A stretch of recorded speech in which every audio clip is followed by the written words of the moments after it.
envie d'entreprendre, volonté de réussir, regardez le Club Éco d'Objectifnews.tv avec la Banque Populaire Occitane.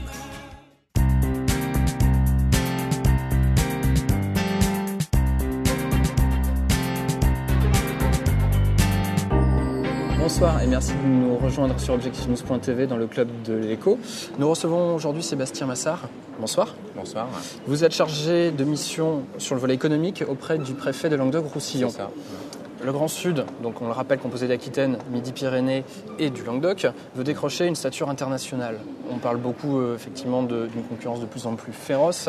Sur quels atouts le Grand Sud peut-il miser? Quels sont les secteurs performants?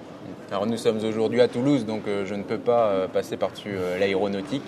Mais vu du Languedoc-Roussillon, et je crois que c'est vrai pour les 3 régions, on a des points forts. D'abord parce que globalement, on est des poids lourds en matière de recherche et d'innovation. On a beaucoup de matières grises. Rien que dans le Languedoc-Roussillon, on a 12 000 personnes qui sont recrutées par la recherche publique. Donc on doit miser là-dessus, mais créer des débouchés économiques importants.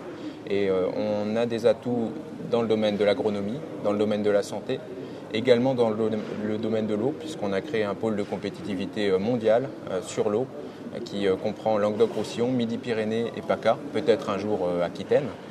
Et ce pôle de compétitivité se bat contre Singapour, contre la Corée du Sud. Donc c'est réellement d'envergure internationale. D'accord. Vous parliez de concrétiser l'innovation en business, en projet technologique concret. C'est quelque chose qui fait encore défaut. On est trop dans la recherche, trop dans l'innovation et pas assez dans le débouché. Alors je parle pour le Languedoc-Roussillon, 2/3 des dépenses de R&D, de recherche et développement, sont payées par le public. Alors qu'au niveau français, c'est plutôt 1/3 des dépenses de R&D qui sont payées par le public. Même si on est bon en recherche, on devrait avoir plus de recherche dans les entreprises.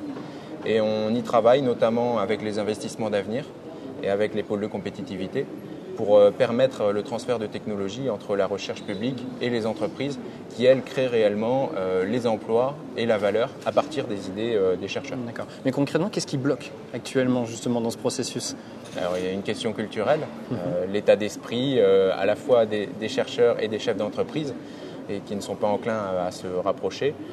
Et puis, il existe actuellement beaucoup de financements, le Fonds unique interministériel, des financements européens qui financent le transfert de technologies, mais on n'a pas des lieux de rencontre.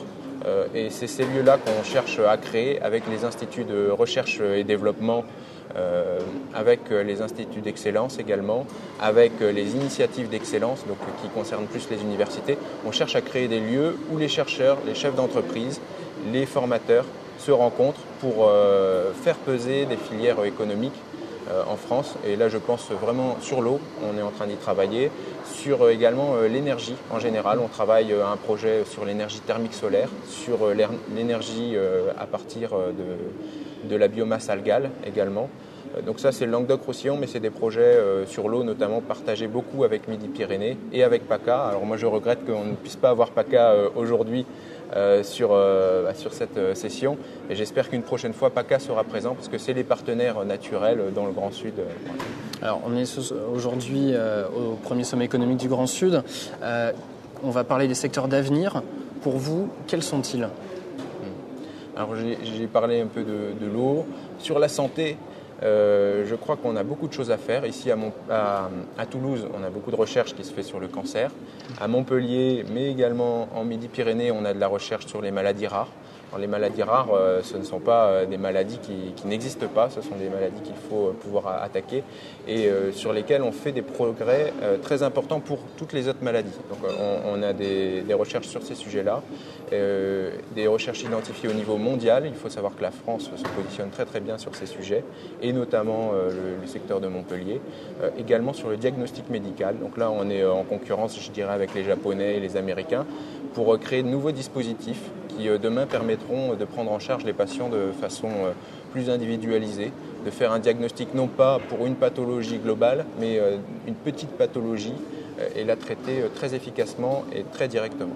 Quelles sont les lacunes à combler pour que le Grand Sud puisse s'imposer vraiment à l'international? On sait que traditionnellement, les PME notamment, sont un peu frileuses pour aller à l'export. Est-ce que c'est quelque chose, par exemple, que vous comptez combattre plus particulièrement? Oui. Alors on a beaucoup de mesures pour adresser cette difficulté de l'export. Je crois que la principale difficulté, c'est de faire grossir nos entreprises. Vous avez parlé des PME. On préférerait avoir le stade supplémentaire, passer la barrière des 250 salariés et atteindre une taille qui est une taille efficace en termes économiques, où l'entreprise est plus à l'aise pour investir, pour aller à l'export, pour employer de nouveaux salariés. Et finalement, c'est ça le principal obstacle. Et je crois que c'est vrai pour nos 3 régions, hormis peut-être les grands groupes présents à Toulouse. On a également des grands groupes comme IBM, Sanofi à Montpellier. Les entreprises sont beaucoup trop petites, sont en général en dessous de 10 salariés et elles ne sont du coup pas vraiment efficaces et sont assez fragiles. Sébastien Massard, merci. Oui, et merci de nous avoir suivis sur objectivenews.tv.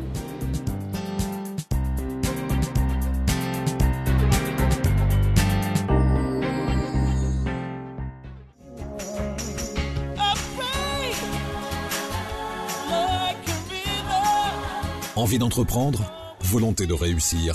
C'était le Club Éco d'objectivenews.tv avec la Banque Populaire Occitane.